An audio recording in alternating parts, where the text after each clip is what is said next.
2026 by by Stalin என்று மக்கள் சொல்ல தயாராயிட்டாங்க. 2026 பை பை ஸ்டாலின் என்று மக்கள் சொல்ல தயாராகிவிட்டாங்க. 2026 பை பை ஸ்டாலின் என்று மக்கள் சொல்ல தயாராகிட்டாங்க. பை பை ஸ்டாலின் அவர்களே,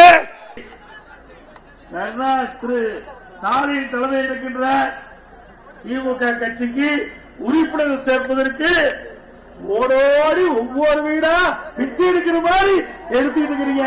நீங்களா எங்க கட்சி பத்தி பேசுறீங்க? இப்போ வீடு வீடா ஒண்ணு கொண்டாந்து கொடுத்துட்டு இருக்காங்க. உங்களுடன் ஸ்டாலின் மக்களை ஏமாற்றுவதற்கு சரி இதுல நிறைய கொடுத்திருக்கிறாங்க. நீங்க பாத்தீங்கன்னா குடிநீர் அடிப்படை வசதி, பிறப்பு சான்று, இறப்பு சான்று, பாதாள சாக்கடை, இப்படி சொத்து வரி. இத்தனை நாள 4 வருஷம் எங்க போனேன்? 4 வருஷம் திமுக ஆட்சி தானே, திமுக தானே ஆட்சி. இது ஸ்டாலின் முதலமைச்சர் 4 வருஷம் மக்களை ஏமாற்றிட்டு அடுத்த ஆண்டு தேர்தல் வர இருக்குது. தேர்தலை மையமா வச்சு இப்படி ஒரு விளம்பர தாள அடிச்சு அரசாங்கத்தின் சார்பா அரசாங்கத்தை பணத்தை வச்சு இவருடைய கட்சி வளர்க்கறதுக்கு உங்களோட ஸ்டாலின் வீடு விட வர போறாங்க. கேள்வி கேளுங்க. ஏப்பா இப்பதான் எங்ககிட்ட வந்து கேட்கறீங்களே, இப்பதான் கண்ணு தெரியுதா? இப்பதான் மக்களுக்கு கண்ணு தெரியுது. முதலமைச்சருக்கு 4 ஆண்டு காலம் கும்பகர்ணம் தூக்கம் தூங்கிட்டு அடுத்த ஆண்டு தேர்தல் வர்றதுனால மக்கள் செல்வாக்கு இருந்திருக்கிற இந்த நேரத்தில் மக்களை ஏமாற்றி இப்படிப்பட்ட ஒரு விளம்பரத்தால் அடித்து மக்கள்கிட்ட கொடுத்து உங்களுக்கு என்ன வேணாலும் செய்யறது. இப்ப சுயேட்சை முதலமைச்சர் 4 ஆண்டு காலம் ஏன் செய்யல? அந்த கேள்வி கேளுங்க. இதுக்கு முந்தி இதே மாதிரிதான் ஏமாற்று வேலை பண்ணார் ஸ்டாலின். எதிர்கட்சியில தலைவராக இருந்தார், திமுக தலைவராக இருந்தார். ஊரா போனாரு, தமிழ்நாடு முழுவதும் அவரும் போனாரு, அவருடைய மகன் உதயநிதி அவர்களும் போனாங்க, திமுக கட்சி நிர்வாகிகள் போனாங்க, முன்னாள் திமுக அமைச்சர்லாம் போனாங்க. திமுக சட்டமன்றம் போய் அங்க ஒரு பெட்ஷீட்டை போட்டு மக்களே உங்களுக்கு என்ன குறை இருக்குது, அத்தனை குறையை தீர்த்து வைக்கிறோம். ஒரு பேப்பர்ல முழுசா குறையெல்லாம் எழுதி நான் வைக்கிற பெட்டியில போடுங்க.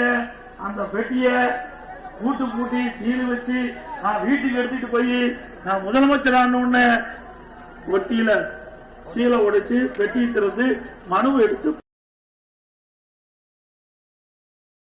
படிச்சு பார்த்து அப்படி தீர்க்கிறாங்க. இந்த நோட்டீஸ் அடிச்சு இந்த விளம்பரத்தால் எடுத்து ஊடுடா கொண்டு போய் கொடுக்குறீங்க. ஆக மக்களை ஏமாற்றுகின்ற நாடகம் ஸ்டாலின் அரசாங்கத்துல துவங்கிட்டாங்க. மக்கள் உஷாரா இருங்க. தேர்தல் வந்தா தான் மக்களை பத்தி நினைப்பாங்க.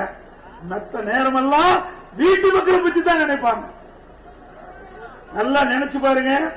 நான் மற்றவர்களை ஏமாத்திட்டான்.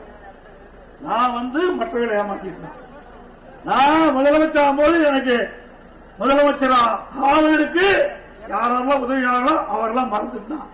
சிவி சண்முகம் இருக்காரு, அவர் எனக்கு ஆதரிச்சாரு. இப்ப நாடாளுமன்ற உறுப்பினர் ஆகிட்டாரு.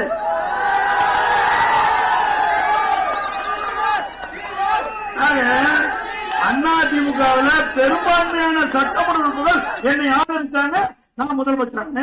அது உனக்கு பொறுக்க முடியல. நீ என்ன பண்ண? நான் முதலமைச்சரான உன்ன, அதாவது சட்டமன்றத்தில் பெரும்பான்மையை நிரூபிக்க வேண்டும். கவர்னர் உத்தரவு போட்டார். நம்முடைய சட்டப்பேரவை தலைவர் சட்டமன்றத்தை கூட்டி என்னிடம் நீங்க முதலமைச்சர் ஆயிட்டீங்க, பெரும்பான்மை நிரூபிங்கன்னு வேண்டுகோள் வச்சார். பெரும்பான்மை நிரூபித்து வாக்கெடுப்பு நடத்தணும். இந்த வாக்கெடுப்பு நடத்துதான் ஆரம்பிச்சுமா இல்லையா? இதே ஸ்டாலின் முன்னால